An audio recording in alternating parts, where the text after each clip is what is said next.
Welcome to the clinical cookout. You know you need it, it's kinda scary, but mental health is necessary. Four educated queens taking the lead, hold their hands and they'll help you succeed. Lay your head back, relax, just like that. Now listen to, learn, and your problems will burn away. Cookout, you know, we got just what you need. At the cookout, your heart and mind we will be. At the cookout. This podcast is for educational purposes only. We are qualified clinicians who will cover various topics on mental health and will sometimes provide community resources. We are not being paid by any organization for our content, and any information we provide is general and pertains to our own personal experiences. We do not, I repeat, we do not provide psychotherapy, diagnoses, or treatment recommendations on air. Any concerns related to your individual mental health should be directed to your medical and mental health professionals. We are not responsible for others' decisions or the subsequent consequences.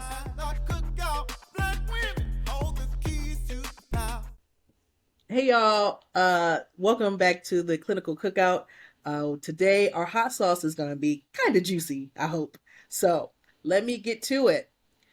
Aunties, we're talking about social media today. So I was wondering, with so much going on and so much being put on social media, our Black history is being taken out of schools. And so a lot of people agree that, you know what? Yeah, go ahead. Let us teach it ourselves to our kids and to the masses. So I was wondering, from the aunties' perspectives, do you agree that now that social media is here and they're taking our history, Black history, out of schools and out of the course curriculum, is it okay to teach Black history through social media? I agree. To an extent, I agree. I think we have to always be careful who we're getting information from, regardless of what it is. Because even when we were all in school, we know that we didn't always get all the information in school. And we weren't taught all the things. It was kind of like a sugar-coated history for us specifically. But I do think now, because they are trying to take it out of schools, which I absolutely don't agree with, I don't believe our history should be taken out of schools at all. But since they are, and since the ones who do have it are not teaching it fully, I do think it's up to us to teach our own community. I think it's up to us to do that, and it's up to us to share that information. Like, social media is a vast network. So when you see people sharing Black history, you need to share it. That's the stuff that needs to be shared so that we can learn more and we can share it with our kids and things like that. So I'm on board with it. I'll be the first to say I have a love-hate relationship with this. I think that there is space for us to teach our own history. I'm okay with that. But another part of me is not okay with that, because people like to, now within the age of AI, people like to make up their own stuff. And we're like trying to navigate AI, and it's just, I don't know, people just be making up their own stuff. But also, back to your point, Auntie Ashley, about teaching it in school, why are we being pushed out? I got a problem with that. And I have a problem because we can't keep saying we're all in this together. We can't keep saying we don't see race. We can't keep saying we're all Americans. We can't keep saying everybody is equal when we are the ones being pushed out. I need somebody to fight back. And sometimes talking ain't the answer. Violence is. And that's just, and I understand. We don't believe in violence because we are professionals. I get that. But something's not clicking, Stephen. Something's not clicking. And I don't understand why I got to get hostile because you've taken our stuff out. Why is it us? Or why is it anybody else that's in a marginalized group? I'm sorry, it gets me tight. So I'm on the fence about it. But when you say, clarify what you mean in violence. Huh? I'm gonna keep praying for you. Keep me on the list. You must be on the sick and shut-in list if you don't define what you mean by violence. You know, back in the day, our ancestors fought. You right. We ain't our ancestors. You absolutely right. Because they was fighting. Now, I'm not saying that there wasn't people at the legislative level. There wasn't people who were obviously having those conversations with politicians and, fighting their way in. You can fight politically. Yes. But they also fought with their hands. The two was existing at the same time. That's not necessarily mean that we have to do that as professionals, because obviously we know as professionals and even as parents, as role models, that violence isn't what we want to do. But like I said, Man, keep me on the man, prayers list. Keep me on the prayers list because I'm this close from sure. man. If we This, gonna talk, I think it should be kept in schools. Period. The reason why I think it should be kept in schools is because it's shoved down everybody's throat. So when we was growing up, there was a lot of kids who had some racist parents because, they start coming off that era where they were straight up blatantly racist. But a lot of them kids didn't grow up to be the same races as their parents. Some of them did because, you do as you've been done by. But some of them didn't grow up to be that same just because they not only was taught some stuff about Black history, some, not all, of course. But then they also had Black friends to back that stuff up. So we was kind of more in that integration era. We're trying to take it out now only because it makes people feel uncomfortable. After a certain turn of events in this nation, it definitely made people feel more uncomfortable. That's why they're trying to get people to take it out now. But when you keep it in there, you continue to push it down people's throats. And that's past, I've been seeing some teachers go past Martin Luther King and Rosa Parks. Because when we was growing up, it was Martin Luther King and Rosa Parks. I think that it should still be taught. And then a lot of kids grow up and they still learn it at home. But for some kids who ain't learning at home, the foundation is in school. I'm so glad you said that because I didn't want to be the only one out here saying like don't take it out to schools. I think that it should be both. I think that we should teach our children, but the school should also teach it because when it's in the school system, like Auntie Sugar saying, it goes to everybody. You take it out of the school system, and yeah, of course, we want to teach our history the way we want to teach it, but we are only teaching our children. And so, what about the other children who don't have that knowledge, who are growing up in homes that don't think about it? I have saw a lot of people who are now like adults, white people who are now adults, realizing like some of the things that their parents told them was really fucked up. And they didn't know that until they got a little bit older because you grow up in that environment, you think this is the way I think about people and this is okay. And then you start getting more education from outside sources like school or just from other people.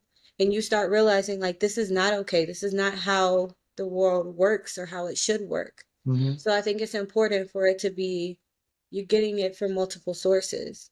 And school is just more of a like standardized way of delivering the information. Whereas at home or on social media, I don't know about social media, you gotta fact check that stuff, but it's delivered in a different way. So I think it's important for it to be both. It is important for it to be both, but you got to fact check the schools now too. Have y'all seen the new Florida curriculum? They out here telling people that slaves benefited from slavery. Like you have to fact check schools now too. Keep it in schools, but tell the truth is what I'm saying. Like if y'all not gonna tell the truth, the fullness of our history, I would rather you not tell it. Because if you're gonna tell a lie, if you're gonna perpetuate these things that white kids have been learning, and yet here we are, then you might as well not tell it. So fact check no matter where you get it from, school, like you to me, you have to question everything. I teach my kids, if your teacher say something that don't make sense, or we've taught you something else at home, especially in regards to our history, ask questions. Ask questions in that classroom. That is okay to buck against that. And that's where what Auntie Keith said about the violence thing, I feel it because yes, we're professionals, but quite frankly, we've tried all the ways. We've tried being professional. We've tried being peaceful. Do you know how long we've done that? And yet we're still having these discussions? That's a problem to me. And in my mind, if we want to talk about history, the history of this country is violence. You can't meet violence with peace. It doesn't hear it. So at the end of the day, I mean, you can't meet violence with peace because it doesn't hear it. So at the end of the day, we do have to fight a little harder. It's got to be more than just, oh, we're going to go about this the professional way because they don't hear us. They don't hear it. So that's why they're pulling it out of schools now and nobody's actually fighting to keep it in there. And that's a problem. Could it be that nobody's fighting to keep it in there because the people who are pulling it out and the people who are not fighting to keep it in there are all on one accord? So like when we start getting into laws and we start getting into school boards, what do the school boards look like? If everybody in the school board is a white person born and bred in racism, then of course they're not going to say keep it in there. They want to take it out. That's why I don't like to paint everybody with the same brush because in some of these schools out here, they're not saying take it out of there. Some of these schools out here, all the teachers are black. and the white teachers want to come and teach in the black systems. So it's not being pushed like that everywhere. Mm-hmm. That's Florida, but not necessarily everywhere. So we should be teaching our kids at home regardless. This whole month, every day, first of all, I teach my kids about Black history. Yesterday, we watched 12 Years a Slave. No, they're not too young. You about to see what really happened. And so when somebody tell you, oh, slaves were indentured servants, and then you watch 12 Years a Slave or Roots, your kids should be smart enough to deduct that don't look like an indentured servant. That don't look like somebody that benefited from me. That's why I say keep it straight up in schools, because we watch Roots in school. It's not gonna trickle down to people who don't want their kids to know that, but when they go to school, they ain't got no choice, and it's always it's embedded in their psyche early. Yep. I'm not a fan of hypocrisy. I'm not a fan of one group being able to do or say one thing but do another. And so for me, that's why y'all gotta keep me on that prayers list, because nothing boils my blood more than hypocrisy. So if we're going to talk about American history, then it needs to be all history. If we're going to talk about, everybody treated equal, then you need to put everybody's history in the history book correctly. All marginalized groups, every single one of us. Don't sit up there and try to pick and choose which one is going to be American history or which one's worth being taught about. That's not cool. If you're going to do it, then do all of it. And that's why I'm politically driven. I know a lot of people don't like to talk about politics, but politics is what literally runs why we're having these conversations now, because the school board is voted on. That's why I tell Black people to get involved in your voting process, your local voting process, because that can determine whether your kid's going to get that education or not. That's going to determine who's running the decisions. So you need to get involved with what your school is doing and what your kid is being taught, period. So basically, what Auntie Keish just said is if you keep sitting up here saying you don't see color and America is a melting pot, then let all that melt into this school curriculum. Let all of it be there. Not some of it, not half of the story. Teach all of it. Our history, Chinese American history, well, whoever. So with that, we can get into this main dish because we're talking about our history. Well, how are we portrayed in the media? That's something that we should talk about too, because that speaks to the same thing. Cookout, we got just what you need at the cookout. Your heart and mind, we will be at the cookout. Your peace is what we desire. Welcome back to the Clinical Cookout, y'all. It is Black History Month. Happy Black History Month from the Aunties.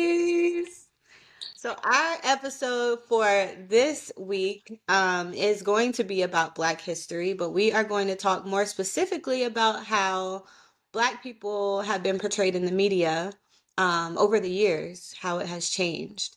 So we came up with this topic because Auntie Keish and Auntie Shug had some really interesting takes on it. So let's go ahead and hop into that. So initially I had sent a TikTok to Auntie Ashley, and it was about how a lot of our older TV shows like The Family Matters, A Different World, The Fresh Prince of Bel-Air, just all our different Black shows talked about race and talked about the portrayal or how Black men were treated when it came to the police. And so I often hear now that media and social media is so big that like a lot of people who are non-Black often bring up the whole thing of why does everything have to be about race and how all this race and stuff keeps coming up and why do we lead with race. And I just want to tell the audience that it's been in our TV shows. It's always in the media. Like that's not something that's new to us. It may be new to you, but it's not new to us. And we always have to have these talks, whether they're behind the closed doors or whether they're on the TV. Those talks always consistently happen. And so whenever we get portrayed in the media, there are shows that literally talked about the real stuff we should be talking about that affect our community. And I feel like more of those shows need to start talking about that. More of our newer shows need to continue to talk about that because that is what impacts our culture. And Family Matters, what was unique about that is Carl was actually a cop. So now, you know what I mean? Like being a cop is portrayed negatively. But like when you looked at those shows back then, he was a cop. His kids still got into trouble. They still did the sitcom after school special lecture at the end to kind of get you to do the right thing. But today it seems like I think being a cop is portrayed negatively in black media also. Even though back then even Uncle Phil was a judge. So we had people like literally planted in the law, even in Fresh Prince and stuff like that. So I don't know.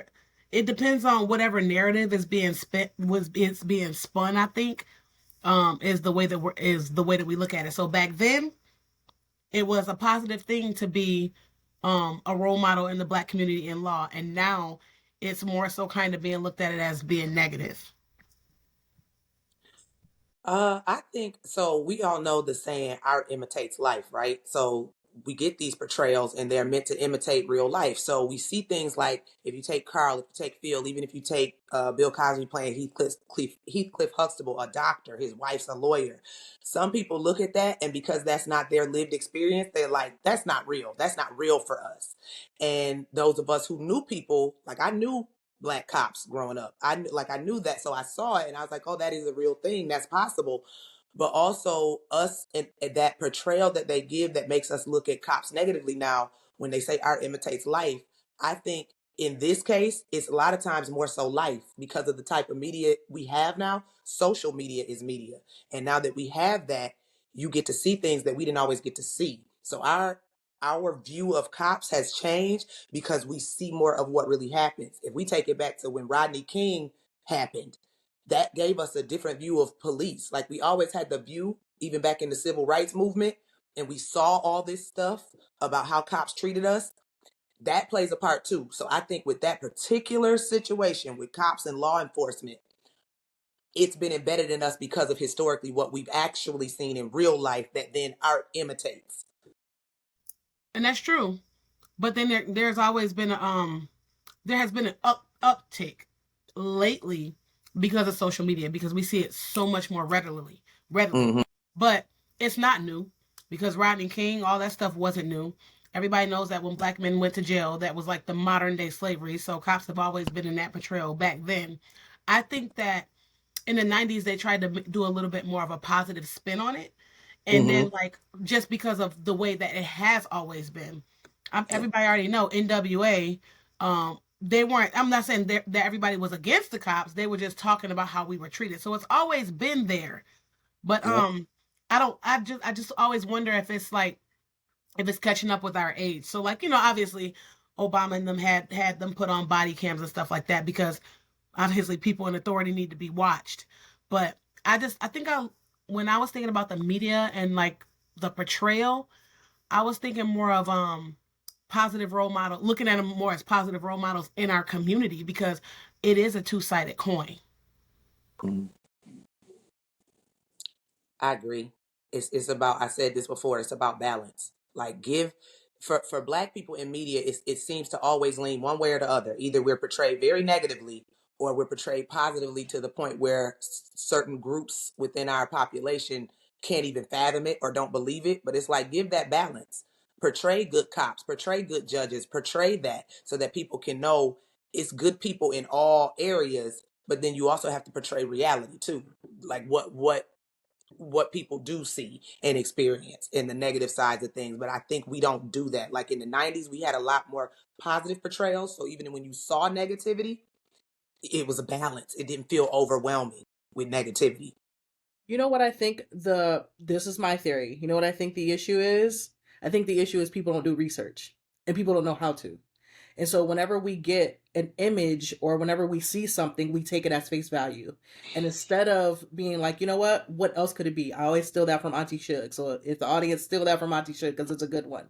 We're always taught as clinicians to think more and to ask those other questions. Uh, where could this be coming from? Or what else could this person be about?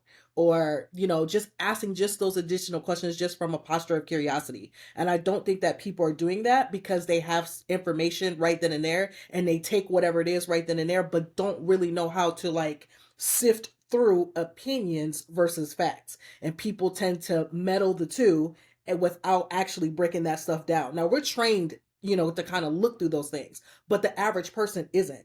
And so when we get the portrayals out there, they're just out there. And then unfortunately, people have the freedom to make their own interpretation and perception of what they see versus actually filtering through. That's just my theory. Yeah, you just took the words right out of my mouth. But no, I was going to the last part you're talking about interpretation. That's what I was going to elaborate on. Because we are portrayed a certain way in the media. And I honestly can probably think of maybe only one or two shows that are like positive black role model type shows right now. The rest of them are about the same, like drugs, killing, all of that. Yeah. Um, but but I can say a lot of it is interpretation too. There's another level to it. So no matter how it's portrayed, how they show us on the news or in these TV shows or on social media or how we're presenting ourselves, it ultimately comes down to the viewer and their background and their perception and their interpretation of it. So whereas I can see, watch the news and they put up a mugshot of a black guy who just robbed the bank or something, right? My interpretation may be, damn, he must have really been struggling. Maybe his family ain't have it and he really needed some money, right? That's my interpretation. Another viewer may look at that and be like, yeah, them niggas, they can't never act right. Like, see, there you go, robbing a bank again. They always robbing banks, right? And it comes from your views on life and your views of people. So, yes, they portray us a certain way, and I wish that there were more positive portrayals currently. I think there were a lot more back in the day. We don't get that much now, because of course they make media off of what sells right now, which is That's drugs, what makes me sex, mad. killing. It's like The Fresh Prince was my show. I loved that show. Like, it was funny, lighthearted. They showed some real stuff. You know what I mean? They showed how one time Carlton got caught up on drugs. They showed the stuff that was going on in high school. Uncle Phil was a judge. Aunt Viv was a stay-at-home mom. She was struggling sometimes with like who she was and stuff like that. They even showed Aunt Viv go from dark skin to light skin. They show all of that stuff. But then again, when the new Prince came out, I was like, what is this? Like, it just, I didn't watch it. First of all, I'm always boycotting everything that everybody likes anyways, because I'm super free thinker. But I didn't like it because it was just kind of like, dang, now everybody's on that stuff. Now everybody's into drugs, killing, and all this other stuff. And it's just kind of like, I get tired of that being our narrative.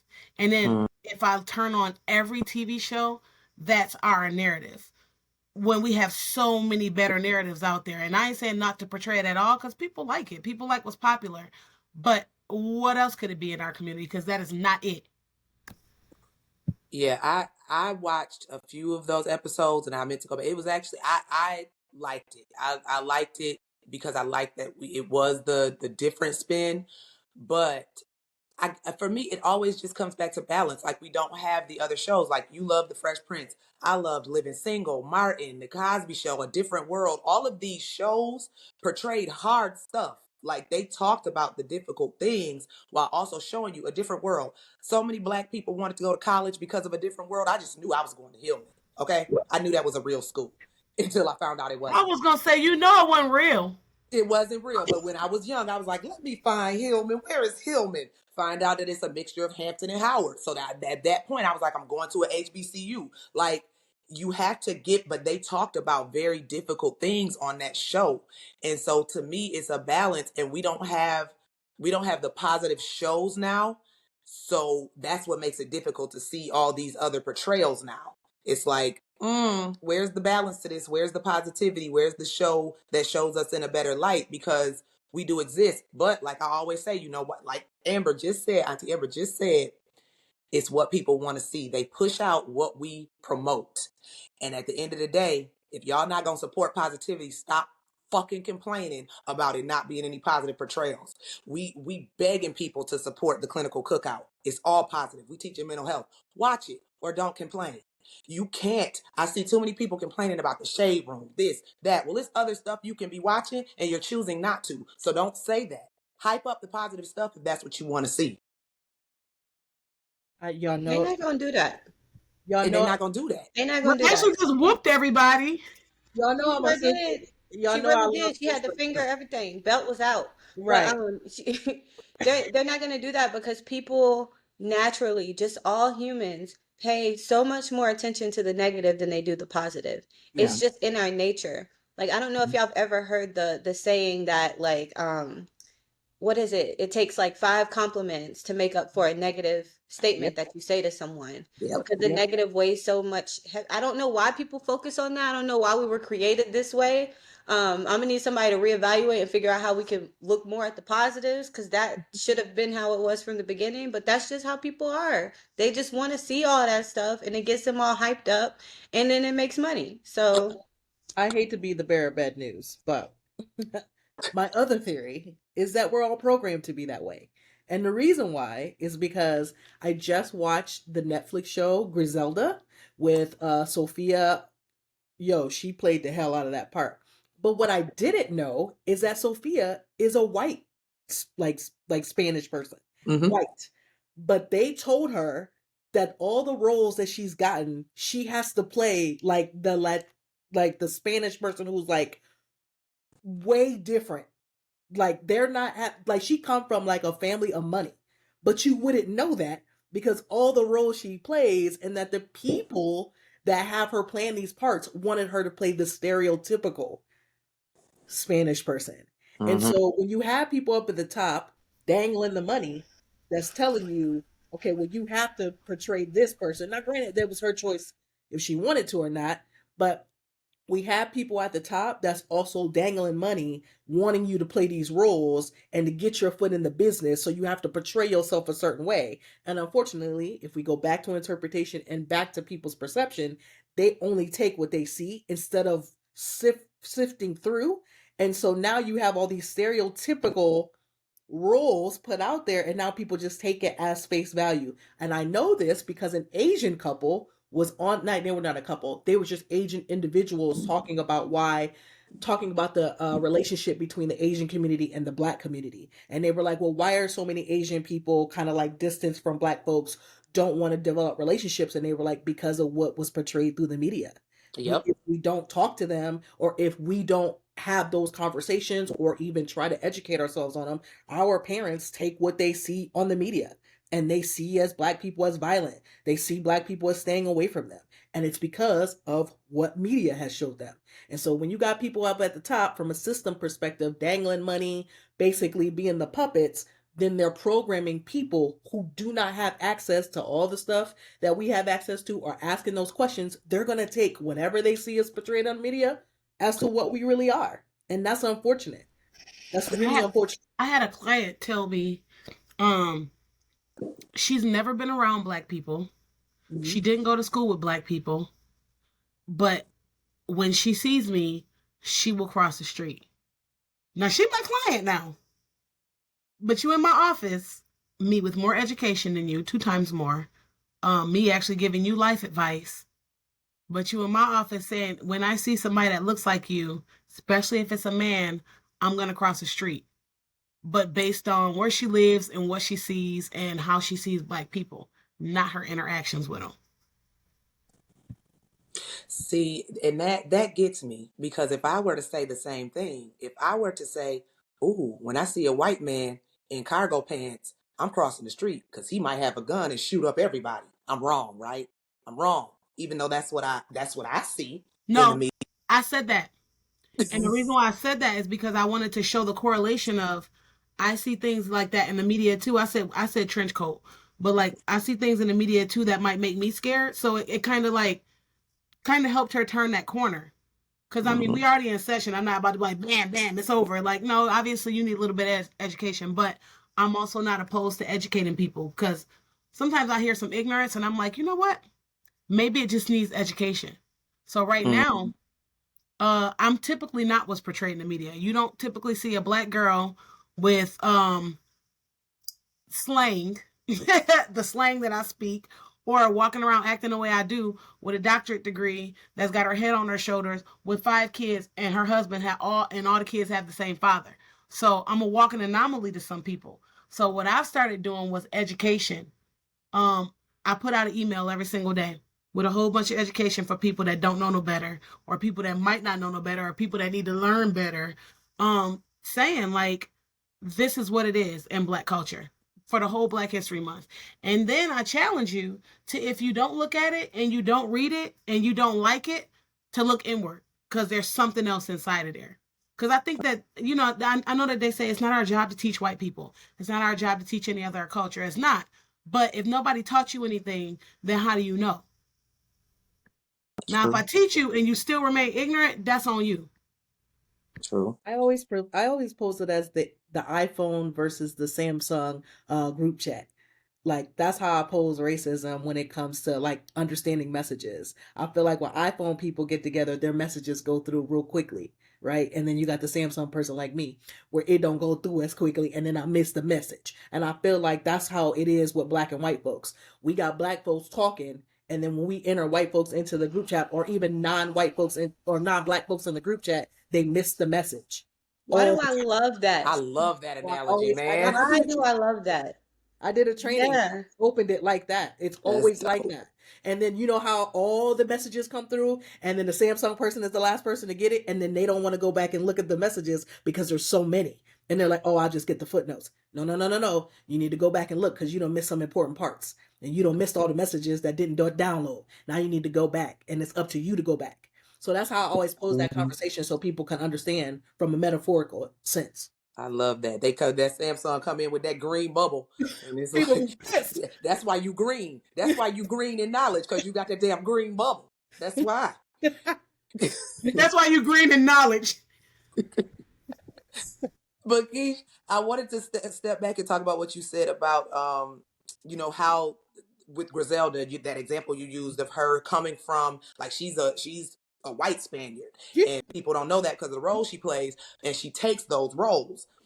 That's another thing with Black portrayal in media. We could talk about what the big studios push out, but we also got to talk about the integrity of our celebrities. What are you choosing to play?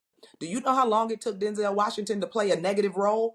And I still hate Training Day to this day, because I wasn't used to seeing him in that space. I was like, he ain't had to do that. Hold up.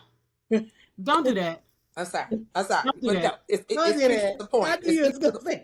Don't do that. That's her man. You can't. I know that's her man. That's her man. Why was that the role that he won a freaking Oscar? Which role? Are you talking about Training Day? Training Day. Why did he win the Oscar on that role? That speaks to, I'm only gonna give y'all accolades when you portray what we think you are. But when you portray Glory, when you portray Malcolm X, when you portray John Q, I'm not gonna because that ain't what I think Black people supposed to be. But Denzel still had integrity. He was very selective about the roles he would take. Angela Bassett is very selective about the roles she will take, and it's sad because you have big celebrities now, people who we supposed to look up to, who flat out tell you that they ain't got integrity. A very major comedian said live, when it comes to taking care of my family, it's certain things I'm just not gonna say to help our people. And like, he basically said, I'm gonna do what I gotta do. If that means I gotta forego my integrity, I will. That's the problem. You can't expect positive portrayals of us when even we will fall to the negative portrayals and be like, well, I just take the role. I just take it. Why are you just taking it? I don't think that's completely fair. I know. Hold on, Amber. Until you do right by Denzel, everything you think about gonna fail. Get off here. Get off here. Man, I can't stand you. I can't stand you. Pause just to say that. Shut up. Oh. I should have used Halle Berry. Oh my God. That way it wouldn't have rubbed her the wrong way. She won the Oscar for something that wasn't good either. No, I don't think that's completely fair to say. Like, yes, you do have to have some level of integrity, but also, why is these people writing these roles like this? That's what I'm saying. The roles are being offered to the actors. The actors have to make, like, they gotta eat. So if they decline every role that has anything to do with anything negative, they're not going to be able to make money. Why are these roles being written in this way? Like, the people that are actually writing it should be the ones writing it in a more positive way and offering it to the actors. Well, people are writing are not always Black. That's the thing too. Exactly. You need diversity in the room. That's what people keep saying. Stop having these people write this stuff when you need to put us in the room. When we get now, I'm a counter y'all on that, because we got some of us in the room and they still jack it up. Tyler Perry's in the room. Look at how he portrays us. I don't care who get mad at me. I don't care who's a Tyler Perry fan. Every time, why we got to be in struggle love every time? Why is the black woman got to be struggling every time? Damn that. In struggle love. Okay, but everything that gets portrayed is something that actually happens because art imitates life. But if you got the pen in your hand, you can write a different story. Just like Lena Waithe wrote Queen and Slim. That movie pissed me off at the end because, ma'am, you could have let them get to Cuba. But no, you had to kill them. You had to have a black man be a snitch and get them killed. When we have the pen, we still write the same narratives. We literally have the pen and write the exact same narratives that white people write for us. Look at that on the flip side. Tyler Perry, and I don't like talking about celebrities, but I'll say this. He did write Daddy's Little Girls. He did a positive portrayal of a black man. In all of his struggle loves, he does always put a heroine in there. There's always a dude that's like, you know what? He didn't love you the way you needed to be loved. I'm coming up here to change that. So we always look at it like, man, he got them out here struggling. But he has had some black dudes who gets portrayed as their dirtbags or they go with white women. Y'all seen Charles blowing them bubbles in the tub. That man was wrong. He got Shamar Moore, put him on a wig, and he brought him out there, and he saved that woman, married her at somebody else's wedding. That was a positive portrayal of a black man. First of all, I can't stand you. First of all, I can't stand you. I can't stand you right now. Once you said Charles was blowing bubbles in the tub, I knew that this was going all the way left. I can't stand you. That woman was, and you know that man wanted to save his kids, and you know what I mean. Like there are some men. He portrays black men in the positive, and he shows the black grandmother. He shows the black family structure. People just don't like it because it's him. No, it's not because it's him. It's because it's because why does it always have to be like take Charles in the bathtub blowing bubbles? The man. I can't think of the name of the movie. That's the only reason I'm going that route. There was a mad black woman.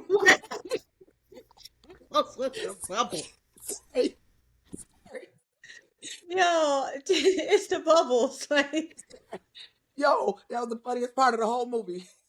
Other than when she said, "You want something to eat? Go up and make you something." Then, knowing he couldn't walk. But even then, the reason why I say even that is not okay, because it's the same storyline. You have the powerful man who's corrupt and evil and a mean partner and all this. Then you got this Negro who work at UPS or not being classist and saying that those jobs are not good jobs that can sustain. But you make it seem like, oh, black women can't want any more than that. If you want more than that, he gonna treat you bad. He gonna drag you out of the house in your fancy dress and bring that white woman in. Like you still portraying it in a way that doesn't have to be that way. And he always portrays it that way in them badass wigs. But what else could it be? What else could it be, right? There is a portrayal, and it is classes, right? There is a classist portrayal, like, okay, if the black man does go get his white prize, isn't that what happens in media? Didn't we talk about how a lot of athletes get famous and then they dump their black women and they go get their white prize? That's the same thing. Yeah. And we also talked about classism on here. Like, do you date the man on the bus? Do you date the man that's driving the cab? What if he has a good career? These are all art imitating life also. It's just a different spin of it. There's definitely two sides to the coin. True. And then when the media when we do get a different narrative, like you just said, the athletes, well, Russell Wilson is the one athlete who did it the opposite. He came in with a white woman and he with a black woman now. And it's like he gets all the smoke. And he's a seemingly great man. So even when we get a positive portrayal, then you get people who don't like it. It's like, he's simping, he this, he that. And it's like, well, what do y'all want? That we trying to give y'all different images of us. But again, when it's positive, you either don't support it or you say something negative about it. Why? Listen, All I gotta say is that Tyler Perry sat up on that interview, talk about if a black man can only pay the light bill, then that's all he can do. And that's what he portrayed his movies. That wasn't for me. That's what he portrayed his movies. Struggle. Listen. Black woman struggle to find love and go with whoever as long as he love you. No, because nobody else gets told that but us. So now you putting that out in all of your films to try to push that narrative on people, when the dude that work at UPS could be boxing you upside the head too. But the dude, the dude. So y'all, take him out of it, right? Take him completely out of it. Let's talk mental health. Let's talk mental health, and let's talk our community. In our community, there is a lot of struggle love, and people glorify struggle love all day, every day. People getting boxed for less. People are paying for their man to live and getting boxed for less. People are not dating bus drivers who actually work for the city because they don't want struggle love, or they want white men that have more money, or they want somebody else to have more money. When systematically we sit up here and say our race is actually kept down in this systemic. So then how do we sit here and say, but don't look for that, when those are the roles that we've been put in? On a serious note. So we do as we've been done by. True. Like, I agree with Shug, and I also think we can't just put it all on one person. So, like, we know that Tyler Perry is a really big name, and he does do a lot of movies and shows with Black people and portrayal, but we can't put it all on him. We know that we're being portrayed negatively by other people, and I mean, I'd rather have struggle love than be a damn drug dealer, killer, shooter, whatever else they got us looking like out here, addict, whatever. So I really think that we can't place it all on this one person. I feel like it's a systemic issue. And we also can't, get mad at the people who are playing these roles. They got to make money too. And then we also have to consider the fact that we're viewing it, and we're viewing it from the lens of our life and our experiences. So it's going to be viewed differently. So I actually would challenge people to take from Auntie Shug. The next time that you watch a Black show or see a Black person in the news for something, just kind of sit back and think, like, what else could it be? So instead of just jumping to the first conclusion, oh, this person did this or they did that because of blah blah blah, think about all of the different things that could have impacted that person's actions instead of just making those assumptions. And that may help a little bit. Aunties, do y'all have any other advice or challenges for the viewers? Do your research. Yes. Do your research. Do your research. Don't look at us, just like we constantly say in real life, don't look at us as a monolith. In the media, don't look at us as a monolith either. Look for those different portrayals. Look for the balance. The way our Black men are portrayed in the media, the way our Black women are portrayed in the media. All Black women are not just twerking. That's not what it is. It's fun to twerk, but we also get work done. All Black men are not negative and bad partners and drug dealers. It's more than just that. So you got to look for the balance. And I know that might be hard now, but I will forever say, either you support positivity or you don't. And if you don't support it, then shut the hell up. Well, one thing that I do have to say is we do twerk and work. However, maybe check the lenses that you're looking through. Because sometimes we look through things with the colors that we've been given. So if you remember those little McDonald's things where you can flip the page and then the cut, like you see everything through red or you see everything through green, what lens are you looking through? Are you looking through the lens where we're only portrayed one way, or are you looking through the lens of your childhood trauma? So everything is seen through what you experience. So check your experiences and then see if you're looking at things the right way, or if you need to change your perspective. Mm-hmm.